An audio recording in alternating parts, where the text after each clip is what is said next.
When you look to the future and you try to guess as to how all this is going to turn out with AI, what do you think we're looking at over the next 5 years? If you think about the AI discussion in the 2010s, pre-OpenAI, ChatGPT, and the revolution of the last 2 years, but the 2010s AI discussion, it was maybe anchored on two visions of what AI meant. And one was Nick Bostrom, Oxford prof, who wrote this book, Superintelligence, 2014. And it was basically AI was going to be this super duper intelligent thing, godlike intelligence, way smarter than any human being. What I'm about to show you is Peter Thiel absolutely stunning Joe Rogan with one of the most important AI insights I've ever heard. This is Peter Thiel explaining why we already achieved the biggest AI breakthrough in history, but no one's talking about it, breaking down why the 2010s AI debate completely missed the point, and revealing why passing the Turing test is more important than anything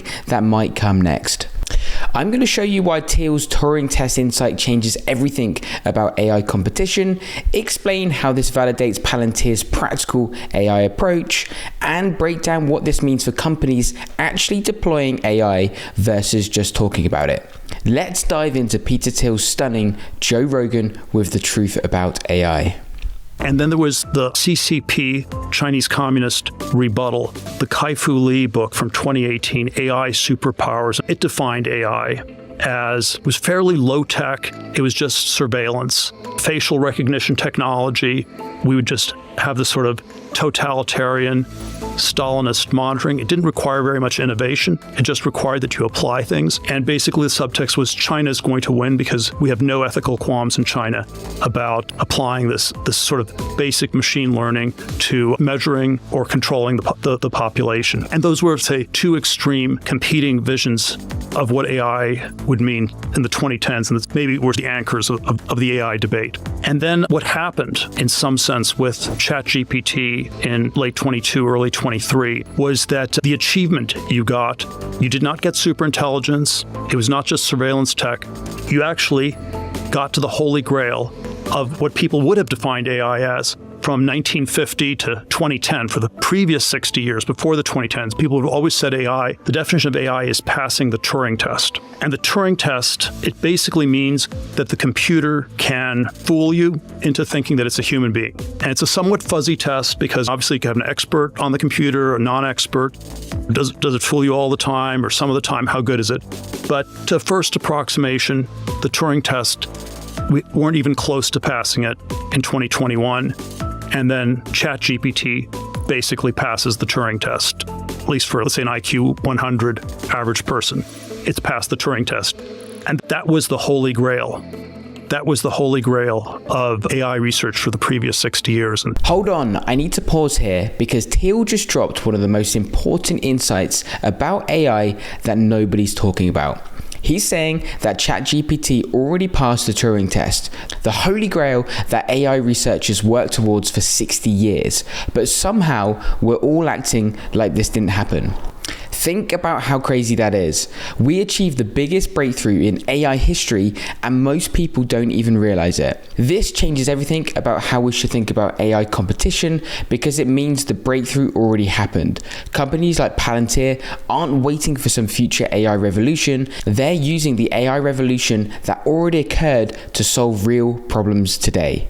In the last 12 months, I've helped 3 businesses grow to over $100,000 months using YouTube without spending $1 on ads. If you run a business and want more qualified leads, stronger trust with your audience, and compounding revenue from content that works 24/7, I can help you do the same. Book a call with me using the link below to see how YouTube can scale your business. And so there's probably some psychological or sociological history where we can say that this weird debate between Bostrom about superintelligence and Kai-Fu Lee about surveillance tech was like this almost like psychological suppression people had, where they were not thinking, they lost track of the Turing test, of the holy grail, because it was about to happen.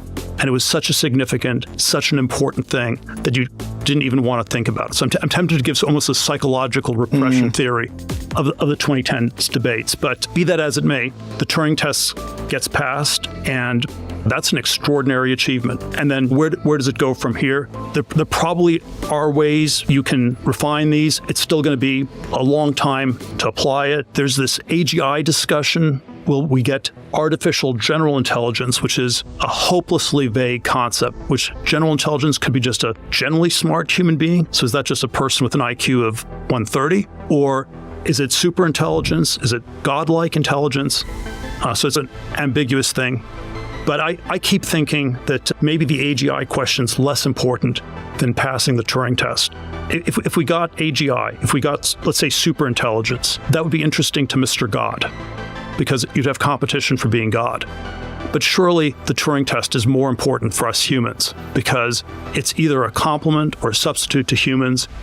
It's going to rearrange the economic, cultural, political structure of our society in extremely dramatic ways. And I think maybe what's already happened is much more important than anything else that's going to be done. And then it's just going to be a long ways in applying it. The analogy I'm always tempted to go to, and it's maybe AI, it's like the internet in 1999, where on one level, it's clear the internet's going to be big and get a lot bigger, and it's going to dominate the economy. It's going to rearrange the society in the 21st century. And then at the same time, it was a complete bubble, and people had no idea how the business models worked. Almost everything blew up. It didn't take that long in the scheme of things. It took 15, 20 years for it to become super dominant, but it didn't happen in 18 months as people fantasized in 1999. And maybe what we have in AI is something like... Let me stop here, because Peter Thiel just made the perfect comparison to explain what's happening with AI right now.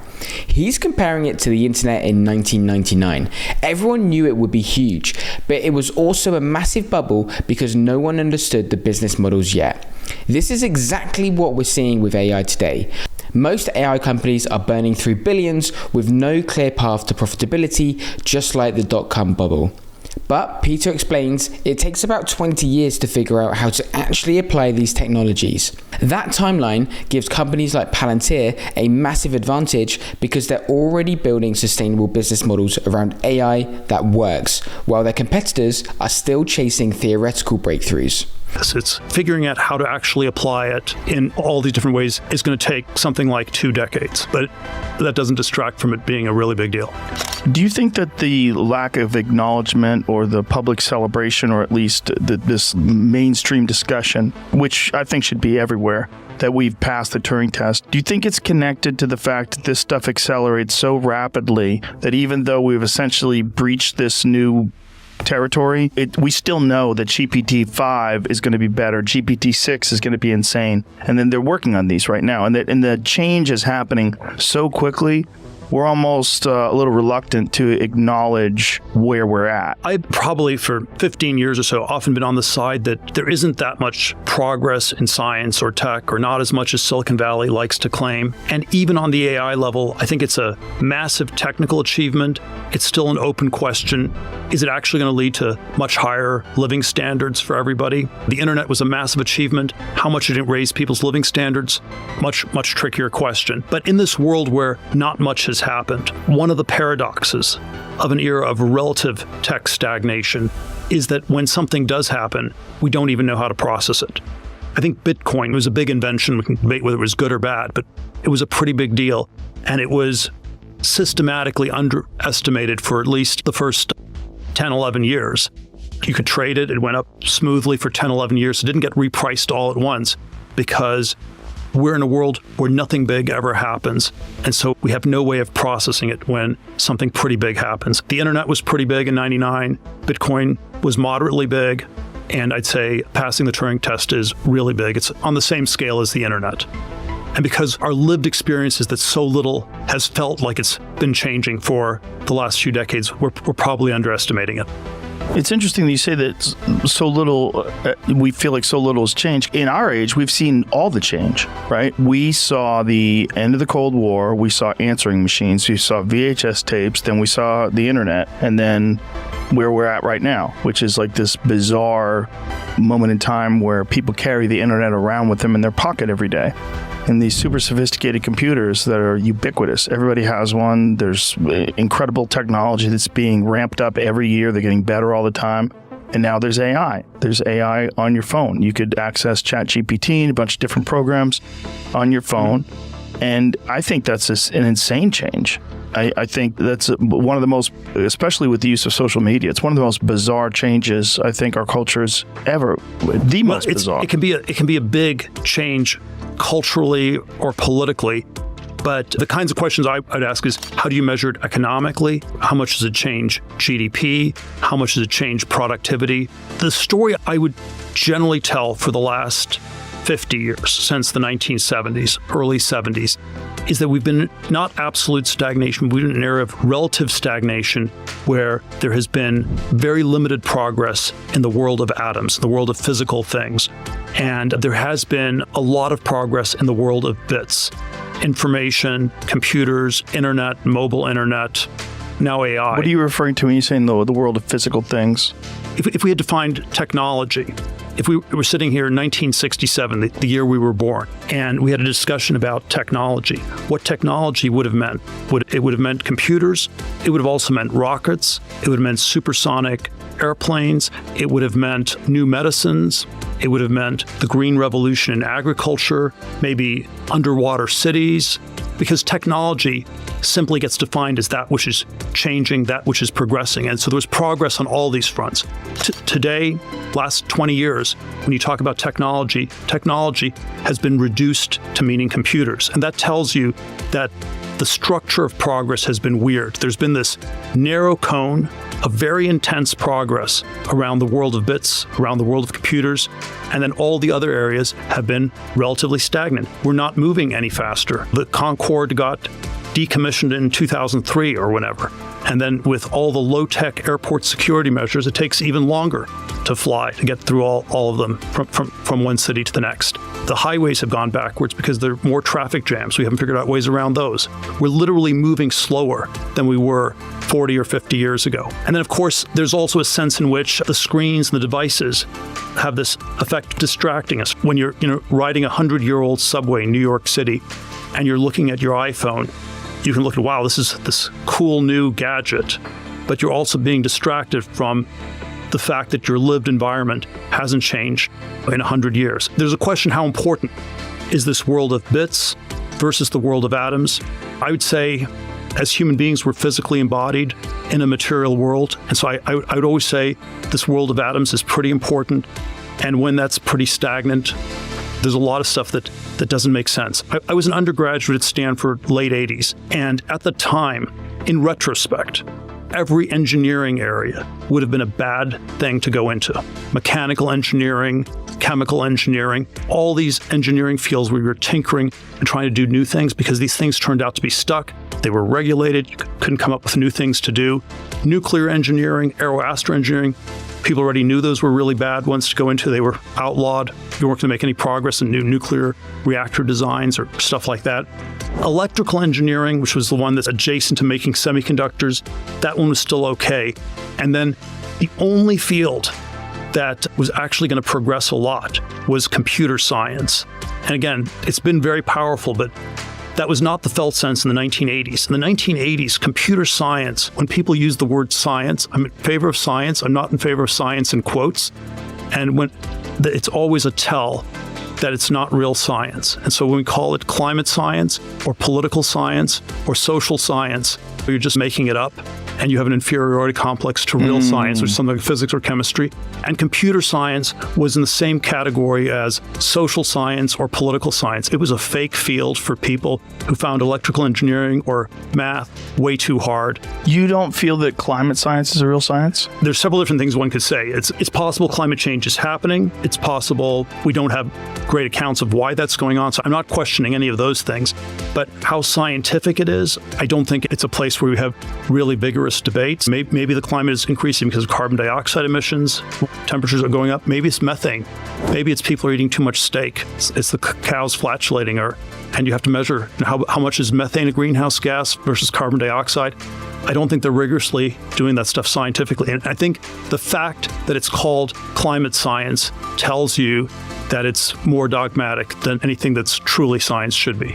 Why is that? Dogma doesn't mean that it's wrong. But why is the fact that it's called climate science mean that it's more dogmatic? Because if you said nuclear science, you wouldn't question it, right? But no one calls it nuclear science. They call it nuclear engineering. Interesting. Because I'm just I see the only thing is I'm just making a narrow linguistic point. Science that is legitimately science. At this point, people say computer science has worked, but right. In the 1980s, all I'm saying is it was in the same category as, let's say, social science, political science. It was a tell that the people doing it deep down knew they weren't doing real science. There's certainly ideology that's connected to climate science. And then there's certainly corporations that are invested in this prospect of green energy and the concept of green energy, and they're profiting off of it and pushing these different things, whether it be electric car mandates or whatever it is. Like California, I think 2035, they have a mandate that all new vehicles have to be electric, which is hilarious when you're connected to a grid that can't support the electric cars it currently has. After they said that, within a month or two, Gavin Newsom asked people to not charge their Teslas because it was summer and the grid was Yeah, look, it was all linked into all these ideological projects in all these ways, and there's an environmental project, and maybe it shouldn't be scientific. There's the hardcore environmentalist argument is we only have one planet, and we don't have time to do science. If we have to do rigorous science and you can prove that we're overheating, it'll be too late. And so if you're a hardcore environmentalist, you don't want to have as high a standard of science. Yeah, my intuition is certainly when you go away from that, you end up with things that are too dogmatic, too ideological. Maybe it doesn't even work, even if the planet's getting warmer. Maybe methane is a more dangerous greenhouse gas than carbon dioxide. We're not even capable of measuring that. We're also ignoring certain things like regenerative farms that sequester carbon. And then you have people like Bill Gates saying that planting trees to deal with carbon is ridiculous. That's a ridiculous way to do it. Like, how is that ridiculous? They literally turn carbon dioxide into oxygen. It is their food. That's what the food of plants is. That's what powers the whole plant life and the way we have the symbiotic relationship with them. And the more carbon dioxide is, the greener it is, which is why it's greener today on Earth than it has been in 100 years. Sure. These are all facts that are inconvenient to people that have a very specific, narrow window of how to approach this. Sure, although there probably are ways to steelman the other side too, where maybe the original 1970s, I think the manifesto that's always very interesting from the other side was this book by the Club of Rome, 1972, The Limits of Growth. We need to head towards a society in which there's very limited growth, because if you have unlimited growth, you're going to run out of resources. If you don't run out of resources, you'll hit a pollution constraint. In the 1970s, it was you're going to have overpopulation, you're going to run out of oil. We had the oil shocks. And then by the 90s, it's morphed into more of the pollution problem with carbon dioxide, climate change, other environmental things. There's been some improvement in oil, carbon fuels with fracking, things like this in Texas. It's not at the scale that's been enough to give an American standard of living to the whole planet. And we consume 100 million barrels of oil a day globally. Maybe fracking can add 10%, 10 million to that. If everybody on this planet has an American standard of living, it's something like 300, 400 million barrels of oil. And I don't think that's there. I always wonder whether that was the real environmental argument, is we can't have an American standard of living for the whole planet. We somehow can't justify this degree of inequality. And therefore, we have to figure out ways to dial back and tax the carbon, restrict it.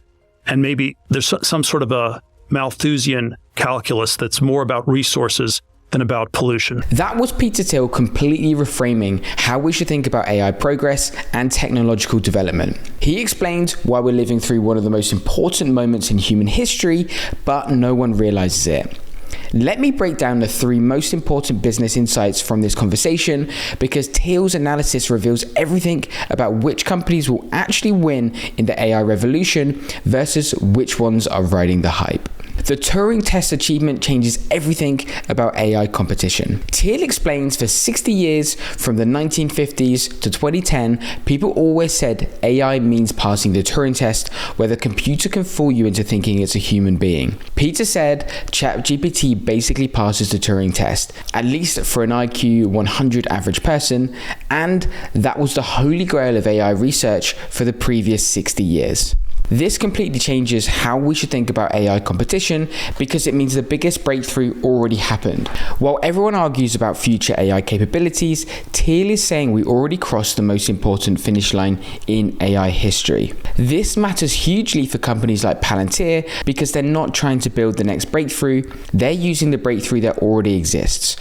While other companies burn money trying to create artificial general intelligence, Palantir is busy deploying AI that can already pass the Turing test to solve real problems. This practical approach gives them a massive advantage because they're using proven AI capabilities instead of betting on theoretical future improvements.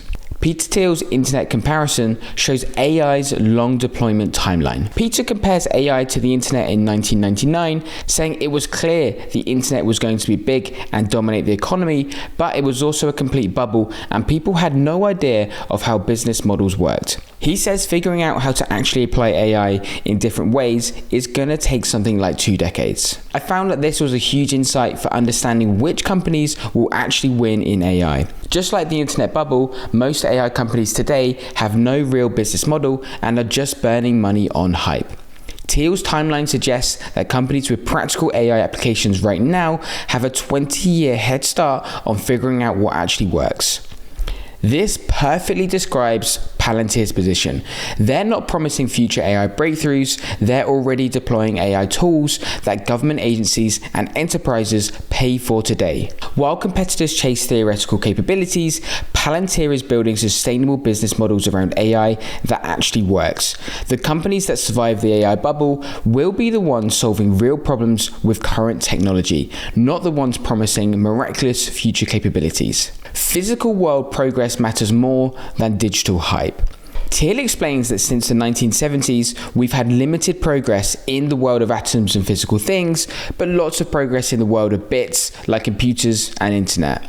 He says technology used to mean rockets, supersonic planes, and new medicines, but now technology just means computers, which arguably tells you the structure of progress has been a bit weird. This distinction is crucial for understanding why Palantir's approach to AI is so valuable. Most AI companies are focused on the world of bits, making language models slightly better, processing more data, creating flashier demos.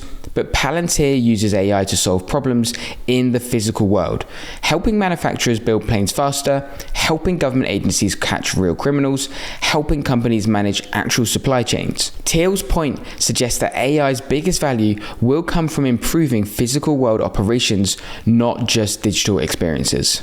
This validates Palantir's focus on operational AI that makes real-world processes work better. While other companies get distracted by digital AI tricks, Palantir is using AI to solve the kinds of physical world problems that Peter Thiel says have been stagnant for decades.